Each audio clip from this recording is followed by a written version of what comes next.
Hello comrades. So today is the fourth episode in our ongoing series of Oscilloscopes 101, and today we are gonna see some things which are different from the regular. So today we are gonna see how not to use the oscilloscope. So the caveats, like what mistakes you can possibly do and damage your scope, and like what to avoid when checking a signal to like avoid the mistakes and all measuring mistakes and etc. So let's get into the scope. This is our oscilloscope, and like for the beginning we'll see the probes. If we look one of its labels, if we can see that it says 250 megahertz slash 10 megahertz. Now what does this mean?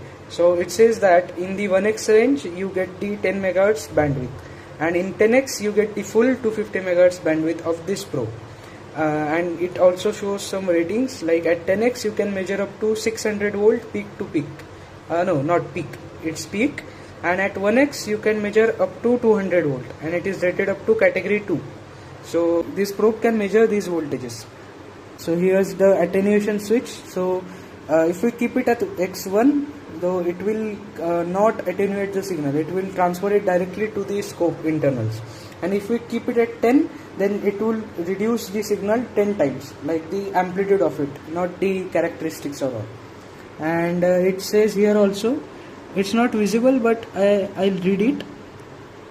It says 600 volt peak AC and cat 2.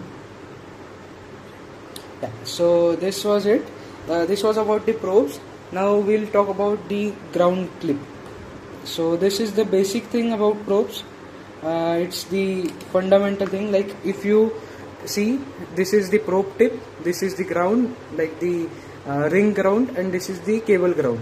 So if by chance accidentally you connect this somewhere, then very huge mistakes will occur. Like the thing is, this clip is shorted directly to the BNC plug, like the outer shield, and this shield is shorted to the mains earth's point, like the topmost. So if you, for example, connect around 230 volt AC live wire to this, then what will happen? The live, suppose it comes from here, it would go here, connect here, and it would flow from this to the ground. And ground means it's a dead short. Ground is, it's like a 0.00 ohms or something. So this would like probably burn your probe cable, destroy your oscilloscope, and like trip your breaker and all, if you have one. So definitely never do that. If you are not sure what's the which one is the live and neutral, then possibly keep this disconnected until you are until you can confirm. And next thing is accidentally like setting it at 1x and measuring some high voltage at above its rated capacity.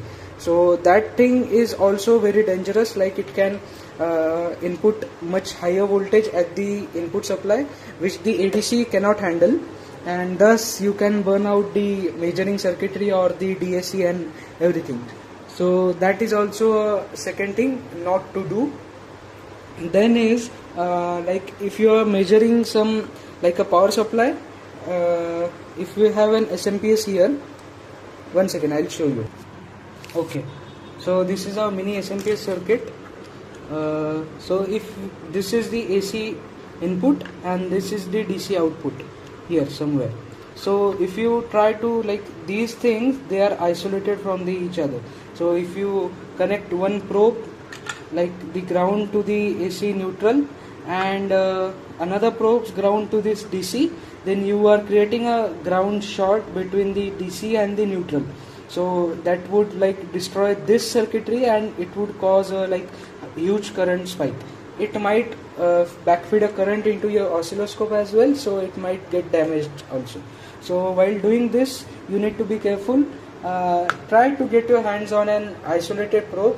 Like those things are like basically a probe with which input and output there is a like a control circuitry which isolates galvanically. So no physical connection is between the input and this.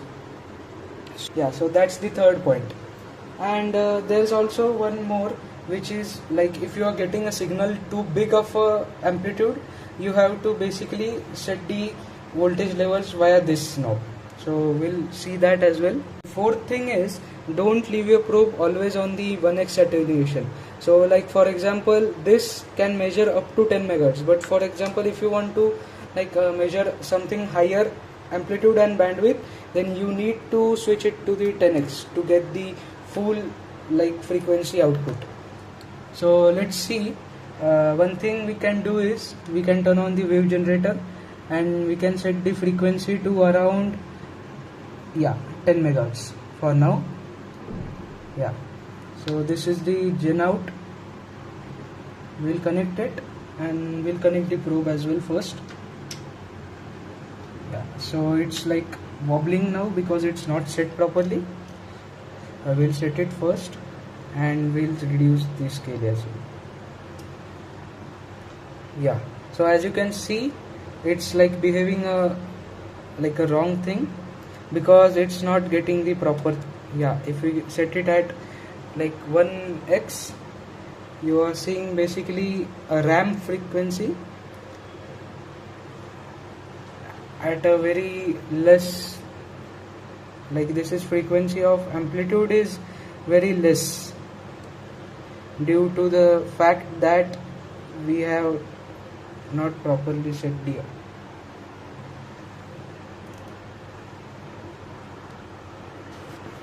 so as you can see, the oscilloscope is wiggling a lot. That's is due to, as you can see, the oscilloscope is not properly set. So we'll just set it quickly.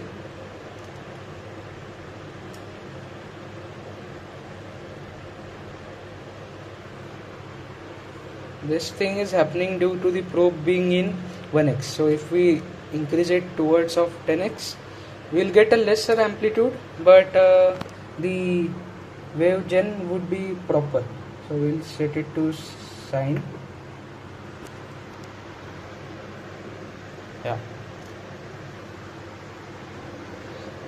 Not this one. So we are getting a proper sine wave. It's plotting in real time, that's why it's not in roll mode.